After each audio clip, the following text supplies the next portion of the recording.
Okay, so I decided to call this winter 2024. The grant period will open in January, and for one of the grants, the grant period, or not the grant period, the applications will open in January. But for one grant, it will actually be January through March, and we'll get to that at the end here. But first, I'm going to go over some pretty standard things that I've done before. But if you've never done a grant before, this is all very good information and is good to know. So an overview of our just kind of basic information here. We have a grant page on our website, and we have the URL there, but it's just go to libraries, and under libraries, there should be a grant. There's some information there about the Library Coordinating Council, who sort of provides or oversees these grants. And so it's always good to look at their strategic plan when you got a chance. All right, and then where you submit the grants, so the grant template you need to kind of get your grant going will be found there. But then when you actually submit your grant, you can sort of copy and paste your grant template into County Opinions is what you actually use to submit the grant. There's a link to it on the grant webpage, but this is what you'll actually use to submit your grant. And if you don't have a login, please go ahead and contact me, and I will get you a login, or perhaps your library might already have a login. But if you are new, I will update it with your email address. So, and then we also do have a LibGuide with general grant information, and then specific grant information, sort of supplemental information may be posted here.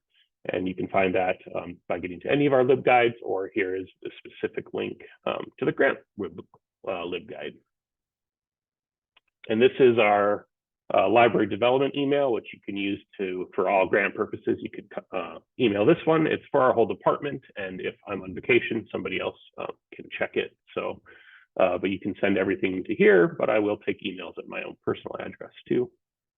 And I guess I already talked about County and Opinions. This is the direct link, but there is also a link on the grants webpage for County and Opinions. Okay, and there is, and just to point out again, the application or the template, it matches what's in County and Opinions. We just have it as I think it's a Word document. It might be a PDF, but this just has the questions, and it's good to just get those questions ready in like Microsoft Word, run a spell check, or if you want to submit a copy to me to look over before you submit your grant, it's good to do that in Microsoft Word so that I can edit it, or not edit it, but I'll write comments there. And so that it's good to do that first, and then when you're ready to submit, then you can just copy and paste things into County and Opinion and hit submit, and there you go. But once again, for County and Opinions, if you need a login, do that right away or sooner in the process. Don't wait until right when you're ready to submit, just because sometimes, especially with school libraries, if you have to start from scratch, it takes longer to make a login than if I'm just transferring it from a previous library director or grant submitter. All right, and these are, this is just the contact information that's on the template and that you will be submitting. The library director or dean or whoever is in charge of your library. You want the mailing address for your library, phone number. And then if there's a project director for the grant, it could be the same as a director, but depending on how big your library is, it may be somebody else. And it also could be a board president or as well if you're in a smaller library. And then we need the project director's email. Okay, so this question, we added this quite a while ago, but it's, what date did you attend the NDSL grant webinar? And if you're attending right now, good news, it's today's date. Since you're attending the webinar live, you do not have to watch a recording of it. So if you're watching it today, put it down. If you're watching the recording, just put the day down that you watched this recording. But it does have to be the most current recording, but if you're already watching this, you're in good shape. So you got the right one.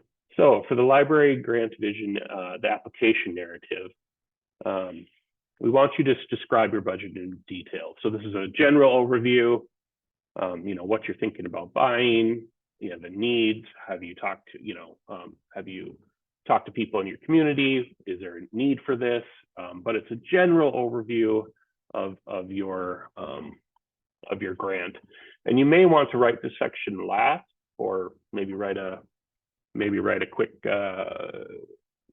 what you have in mind, do the rest of the grant, and then come back and either expand or edit it more to get just the right kind of a nice narrative. Tell us the story.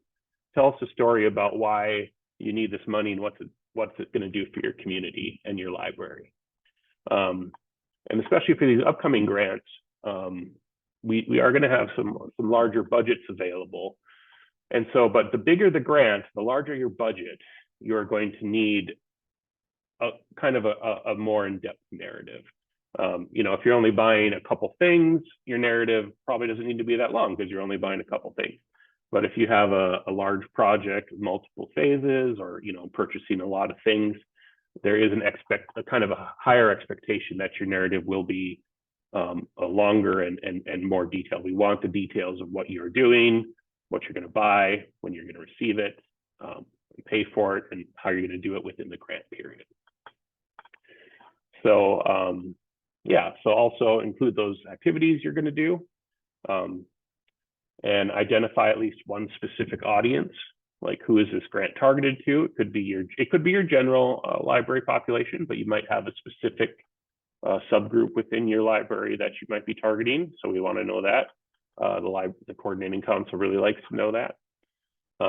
Describe how it will be spent. And now this is a detail, but we would prefer you not to use brand names to be too specific, because if you say you're going to buy this brand item, then you have to buy that brand item, and it doesn't allow for substitution. So it's better we want to know what you're getting, but you don't have to say the brand name, or as long as we know what you're buying, but kind of what like a generic could substitute for it if needed. All right. So the next question on the template and the application is your project impact. So describe the changes this project will make for your community.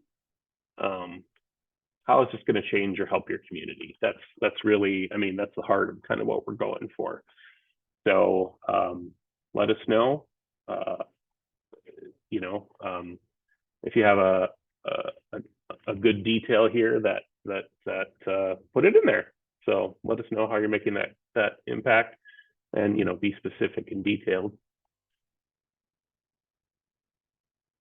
Okay, and list your measurable project goals and how you will determine the effectiveness of the project.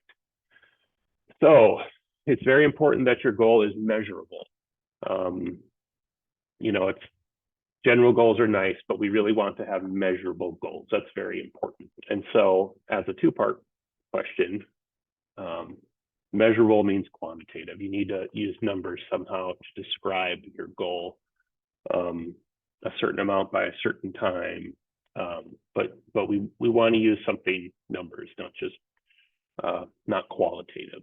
So and then how do you determine the effectiveness? And that's kind of, what's your return on investment? What how did this help with your services in a way that created some value for your library? So sometimes that's harder to put in, say, like a dollar amount, but if you can put it in a dollar amount, go for it. And of course, this is during the application, so if that might be something for the final report down the road too. But if you can do that, go for it. But we do, what's your projection on your return on investment, at least at this point in the application? And so all goals must fall into the timeline of the grant and be directly related to the project. And if you're struggling to come up with goals, read the objectives, the introduction listed in the guidelines, and relate them to your project. Okay, and here we have some examples of goals, just to give you an idea if this isn't something you're so familiar with. So these you don't have to have all these goals, but depending on your project, a goal like this could work. So The library anticipates a 10% increase in circulation of materials over the 3 months after materials are made available for checkout. This will be measured by running weekly circulation reports and comparing them over time. Another one is all new materials will circulate within 8 weeks of their promotion on the library's Facebook page. Or the library will digitize 20 years of school yearbooks in the first semester of promotion. We hope to have 50 hits. Or the grand opening of this project will have 200 attendees. A 2.5% increase in new card holders by the end of the calendar year will indicate the project's success at reaching community members not currently participating in library programs. And a goal like this is okay. It's just a way to hopefully kind of measure that impact. Okay, and then the timeline. The timeline's pretty important. Because sometimes people, once they get into it, they realize their ideas or how things are working don't always work out. So make sure you put some thought into the timeline and make sure that it will work with what you're doing. So describe how you will ensure the project will be completed by the deadline. And by completed, that usually means, if it's programming, it's put on. If it's something you're buying, you need to buy it and receive it within the grant timeline, and pay for it within the timeline. Everything needs to be paid for within the timeline. Include major details in parts of your project, but don't be too specific. You want to put it there, but if there's a little wiggle room, instead of maybe an exact date, use a generality such as before the end of April or by June 30th. As opposed to maybe exact dates, just to give yourself some wiggle room in there, because you probably need some. And once again, everything must be ordered, received, and paid for within the grant period. And that means you either need to be paid for with a credit card or with your check. So if you order something, you can't do it, and you're going to pay for it the next month. You have to order it the second to last month and pay for it within the last month. So that's important. Make sure you allow time for payment. Once payment is made, then we're able to make reimbursement. So that's important. Okay, and here's an example of a timeline. Not this particular timeline, but just a general timeline.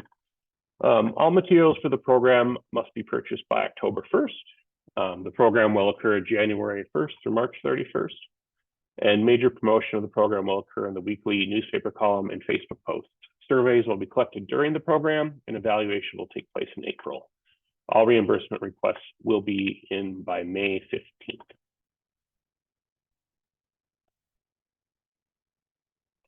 Okay, and here's an example of, well, I'll talk about this in a little bit, but this is an actual timeline for one of the grants we're doing.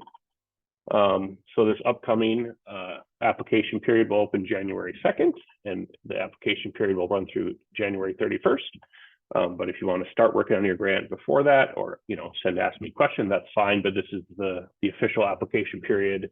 You cannot submit your grant proposal until between these dates in county opinion. And then the award date after the grants are reviewed will be February 29th. And then the grant period will run from March 31st through October 31st. That should be 2024. And the final report is due 3 months after the end, January, which in this case will be January 31st, 2025. All right. So the next question is about sustainability. So explain how the library will sustain the project after the conclusion of the grant. So these are the resources that you have to continue the collection or service or programming or whatever you're using to buy for this grant. How will you continue to maintain if you're buying physical items? How can you supplement or replace things if they're damaged or something? If it's like a programming thing, then that might not be quite the same. But especially anything that's an addition to your library, just note if you have general budget funds or how you might be able to sustain the items that you're going to purchase. So an example of this is these grant funds will be used to purchase the starting materials for a new collection. Funds for upkeep of materials will come out of the existing collection development budget.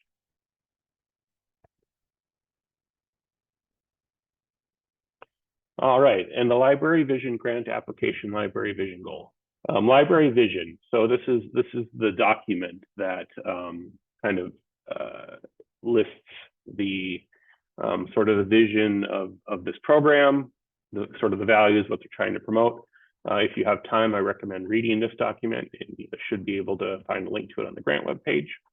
But we want you to just choose one library vision goal. Don't choose 2 goals or all the goals or just one of them. So pick one goal and explain in specific detail which goal you chose and how your project addresses that goal, and be specific. And so these are the goals right here. Choose one of them, and there are sort of sub details to these goals. It's a better name for that, but these are the general goals. So pick just one of them, A, B, C, or D, and explain how that goal, how your project addresses that library vision goal. So.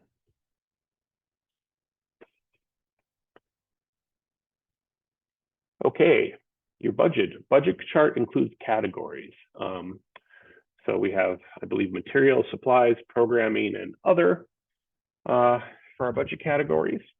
But if it doesn't apply, if you have no other or programming, just leave them blank. That's fine. Just get the budget for the categories you need. And then if you need to adjust your budget, if you decide later on or in the middle of the grant that, oh, we got something for free, we don't need to buy this, can we spend money here on a supply instead of a material? Please contact us, and you have to get a amendment request to adjust your budget if we need to adjust your budget categories. So definitely think about those in the grant process. Just don't, if you feel like, oh, I have extra money, I'm just going to switch it and spend it here that I allocated for supplies. Please do not do that without contacting us first. And please do not do that until the end of at the end. Please do it before you spend the money. That's okay. So Maddie said, what sort of sustainability should we articulate for these one-time budget improvement updates? Okay, thanks, James. I can answer that sustainability one. This is one that sustainability is something that the coordinating council really looks at, and they look at closely. So for the upgrades for security, for instance, if you're putting in a camera system, sustainability would be making sure that the camera software stays up to date, so that you'll update any, you'll install any updates as they come through. Sustainability, so it just has to be, the library understands that you're giving us money to increase our security, and we're going to stay on top of what you gave us and maintain it. Sometimes in sustainability, people put, we will dedicate budget, but some of our smaller libraries can't do that. So they have a specific plan to fundraise specifically to support the project that you're applying for. Does that answer the question, Maddie? Oh, thinking more about painting and refresh the spaces. Gotcha. Okay. I think for that, sustainability would be, like if walls get damaged, you'll fix it. Maintaining a warm and welcome space through future updates, something like that. Just addressing that, wow, we're updating our space and we'll keep it updated. That was a good question. I suppose you all have our contact information already. I can put that slide back up, but I think it's all on our library page too, if you need it. Trying to think of anything else. You have anything else, Mary, or is that about it? Nope. I would encourage our libraries to really think about applying for these grants. This is the first time in my almost 10 years with the state library that we're allowing you to buy furniture. And we really are it's a need that we've heard. We're hoping we're meeting that need. So I just encourage you to really think about what your needs are for spaces, for security.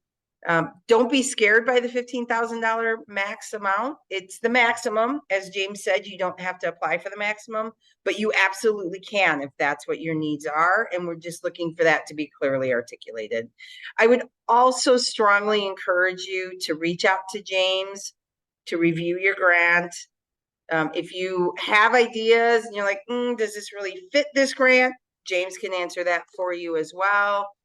If you're just trying to brainstorm and you're like, I'm not really at the point where I'm ready to reach out to James, and you want to reach out to your library specialist to talk through ideas, you are always welcome to do that as well. James is the go-to for grant questions, for grant applications, for reviewing, for regulations and all of that. But you can still reach out to your library specialist to say, this is what I'm thinking. Does this match the grant opportunity? We are here to help. Our goal, the state library's goal, is to award the full amount of library vision dollars that have been put into our budget. So we strongly encourage libraries to apply. Thanks, James. All right, thanks, Mary. And it reminded me of something. One thing I left out, and this is relevant with the consulting too. I did chit chat with the IT department a little bit, and they said if you have a cybersecurity idea, they might be willing to look. You can just send it to me, but I will chat with them, or if you want to talk to them a little bit, they're willing to do that too. Because cybersecurity can be a little daunting sometimes, but we'll be willing to help with suggestions there too. I'm a bit of a tech nerd too, so feel free. Yeah. So. James is a tech nerd, definitely. Which I did want to make one point, and I thought of this when you were speaking earlier, James. I did want to note for the security stuff, the security grant, if you're upgrading, 10% can be used for wiring because you need to upgrade your wiring to install cameras or whatever. This is not a repeat of the grant we did a couple of years ago, the technology infrastructure grant. We are not coming out to install that.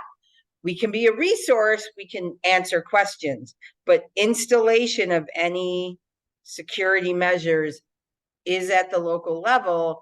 And so if you need to hire someone to install computers or to install another security measure, to put in your door, to change your locks, the grant does allow for that. We won't pay library personnel for grant activities, but you can hire a contractor. Make sure you clearly articulate it's a contractor. But that is allowed for in the grant. So don't feel like I'm going to paint my library. I have to get out the paintbrush and the tarps and all of that myself. You can hire someone to do that. So don't let not having time to refresh the space be a reason you don't apply for the grant. Or don't let, like, I don't have knowledge, some of the tech knowledge that James and obviously Ryan has, but don't let not having that knowledge stop you from applying for the security grant, because you can bring people in for that. And I think it's important that we remind people of that. Definitely. Yeah. So don't get scared by cybersecurity. We want to help you out. So all right. I'll ask one last. We talked for a while, so one last call for questions, and then we'll wrap it up if there aren't any more. I'll add one more note if I could, James. There are a couple of our coordinating council members on the call. I see Maddie and Tracy for sure. The other thing you can always do is reach out to the representatives on the coordinating council. If you have an idea and you're just not comfortable bringing it forth to the state library, reach out to the person that's representing your library on the coordinating council, or either of our at-large librarians. They're in the at-large library seats, and they can carry your ideas forward for you as well. So utilize your colleagues who are on the coordinating council. I see Tracy threw her email in the chat. You can also find it on our website.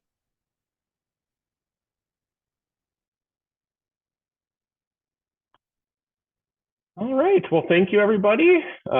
Looking forward to this next grant round and reading your grants. And this seems like an exciting grant round to me. Like we're doing some creative stuff, which is fun.